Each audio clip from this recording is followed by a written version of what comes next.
Welcome to education forum channel. আজকের topic হলো উদ্ভিদ জগতের শ্রেণীবিন্যাস। প্রথমে আমাদের জানতে হবে উদ্ভিদ রাজ্য বা প্ল্যান্টটি কী। পৃথিবীতে যত রকমের উদ্ভিদ আছে সেই সমস্ত উদ্ভিদ জগৎকে একসাথে বলা হয় উদ্ভিদ রাজ্য বা প্ল্যান্টটি। এই উদ্ভিদ রাজ্যকে আমরা কতগুলো ভাগে ভাগ করতে পারি, সেই ভাগগুলো কী কী? প্রথমে উদ্ভিদ রাজ্যকে আমরা দুভাগে ভাগ করতে পারি, অপুষ্পক অর ক্রিপ্টোগ্যামস, সপুষ্পক অর ফ্যানেরোগ্যামস। অপুষ্পক উদ্ভিদকে তিন ভাগে ভাগ করতে পারি, নাম্বার 1 শৈবাল, নাম্বার 2 ব্রায়োফাইটা, নাম্বার 3 টেরিডোফাইটা। সপুষ্পক উদ্ভিদকে বীজের অবস্থান অনুযায়ী দুভাগে ভাগ করতে পারি, ব্যক্তবীজী অর জিমনোস্পার্মি, গুপ্তবীজী অর অ্যাঞ্জিওস্পার্মি। গুপ্তবীজীকে বীজপত্রের সংখ্যানুযায়ী দুভাগে ভাগ করতে পারি, একবীজপত্রী, দ্বিবীজপত্রী। এই উদ্ভিদ রাজ্যকে যে আমরা এতগুলো ভাগে ভাগ করলাম সেই ব্যাপারে আলোচনা করা যাক। প্রথমে আসি অপুষ্পক উদ্ভিদ। অপুষ্পক উদ্ভিদ কাকে বলে? ফুল ফল বীজবিহীন উদ্ভিদ, অর্থাৎ যে উদ্ভিদে ফুল ফল বীজ উৎপন্ন হয় না তাকে আমরা অপুষ্পক উদ্ভিদ বলছি। সপুষ্পক উদ্ভিদ। সপুষ্পক উদ্ভিদ কাকে বলে? ফুল ফল বীজযুক্ত উদ্ভিদ, অর্থাৎ যে উদ্ভিদে ফুল ফল বীজ তৈরি হয় তাকে আমরা সপুষ্পক উদ্ভিদ বলছি। এবার আসি অপুষ্পক উদ্ভিদের প্রথম ভাগে, শৈবাল অর থ্যালোফাইটা। শৈবালের বৈশিষ্ট্য কী? শৈবালকে আমরা থ্যালোফাইটা বলে থাকি। কেন? কারণ এদের দেহ মূল কাণ্ড পাতায় ভাগ করা যায় না। থ্যালাস কথার অর্থ হচ্ছে সমাঙ্গদেহী, অর্থাৎ সমান। এরা জলজ অপুষ্পক উদ্ভিদ।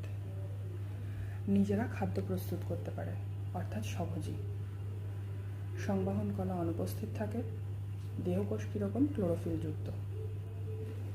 কোষে অনেক সময় আমরা লাল, নীল, বাদামি বর্ণের রঞ্জক দেখতে পাই।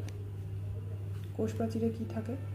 কোষ প্রাচীরে মিউসিলেজ, সেলুলোজ, পেকটিন নামক শর্করা থাকে। উদাহরণ কী কী? উদাহরণ হচ্ছে ক্ল্যামাইডোমোনাস, ভলভক্স, উলভা, স্পাইরোগাইরা, ল্যামিনারিয়া। এবার আমাদের জানতে হবে এই এতগুলো যে শৈবালের নাম আমরা পড়লাম এগুলোর মধ্যে কোনটা এককোষী, কোনটা বহুকোষী।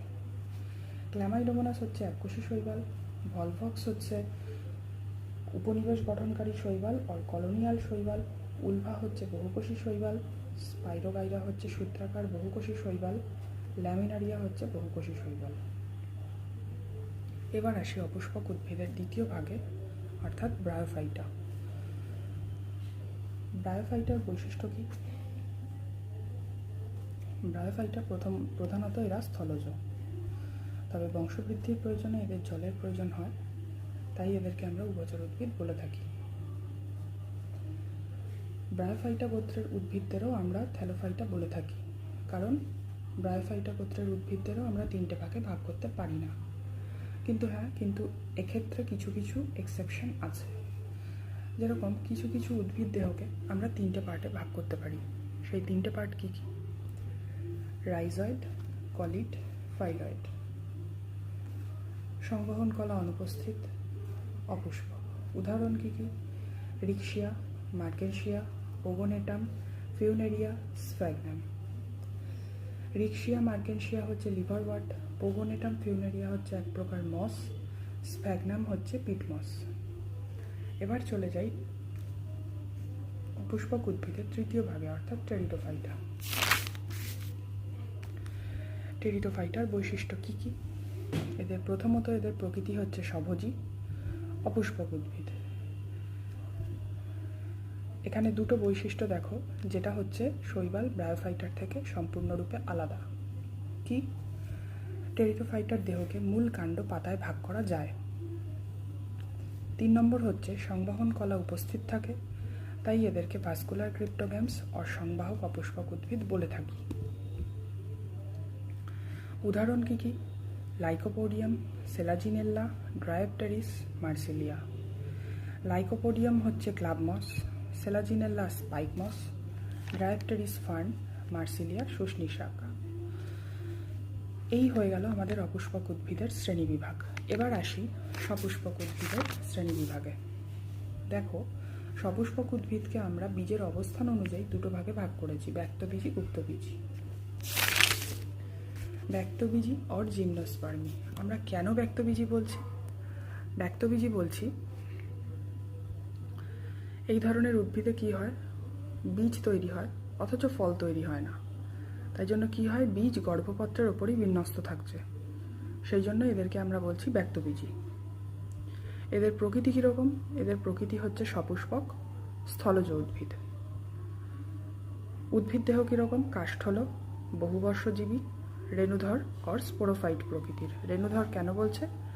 কারণ এই প্রকৃতির উদ্ভিদে রেণু বা স্পোর তৈরি হয়, সেই জন্য এদেরকে রেণুধর উদ্ভিদ বলা হচ্ছে।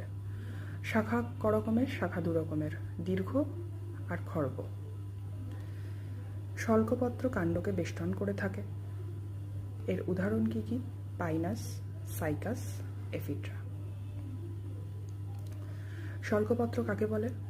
শল্কপত্র হচ্ছে ভূনিম্নস্থ কাণ্ডের পাতা, কখনো কখনো দেখবে পাতলা আঁশের মতো আকার নেয়, যেটাকে আমরা শল্কপত্র বলে থাকছি। এবার আসি সপুষ্পক উদ্ভিদের দ্বিতীয় ভাগে, গুপ্তবীজি অর অ্যাঞ্জিওস্পার্মি। গুপ্তবীজি কেন বলা হচ্ছে? গুপ্তবীজি বলা হচ্ছে বীজ ফলের মধ্যেই আবদ্ধ থাকছে, সেই জন্য একে গুপ্তবীজি বলা হচ্ছে। উদ্ভিদটা কীরকম? সপুষ্পক স্থলজ উদ্ভিদ। উদ্ভিদ দেহটা কাষ্ঠল, রেণুধর অর্থাৎ স্পোরোফাইট প্রকৃতির। শাখা করকমের? শাখা এক রকমের, ব্যক্তবীজির ক্ষেত্রে দু রকমের। শল্কপত্র এখানে অনুপস্থিত। উদাহরণ হচ্ছে ভুট্টা, চা, আম ইত্যাদি। এবার আসি গুপ্তবীজি উদ্ভিদের শ্রেণীবিভাগে। দেখো, গুপ্তবীজি উদ্ভিদকে আমরা দুভাগে ভাগ করেছি, একবীজপত্রী, দ্বিবীজপত্রী, বীজপত্রের সংখ্যানুযায়ী। একবীজপত্রী কাকে বলছে? এখানে একটা মাত্র বীজপত্র থাকছে, আর এরা গুপ্তবীজি উদ্ভিদ। মূল কীরকম? অস্থানিক গুচ্ছমূল। পাতা কীরকম? সমাঙ্কপৃষ্ঠ।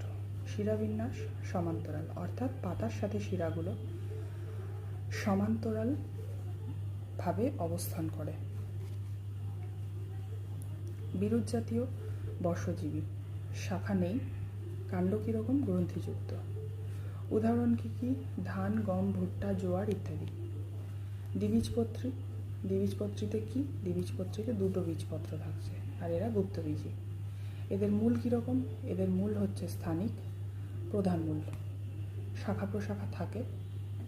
পাতা বিষম পৃষ্ঠ, মানে পাতার ওপরের পৃষ্ঠে থাকছে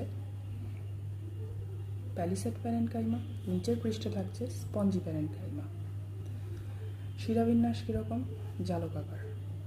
উদাহরণ, জালকাকার মানে কি? জালকাকার হচ্ছে পাতার সাথে শিরাগুলো জালকের আকারে বিন্যস্ত থাকছে, সেজন্য একে জালকাকার বলছে।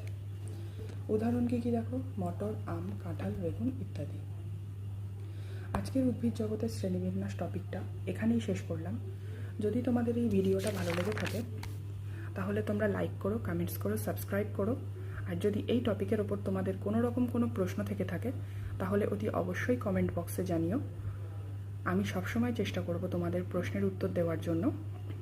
তোমরা সবাই ভালো থেকো, সুস্থ থেকো। ধন্যবাদ।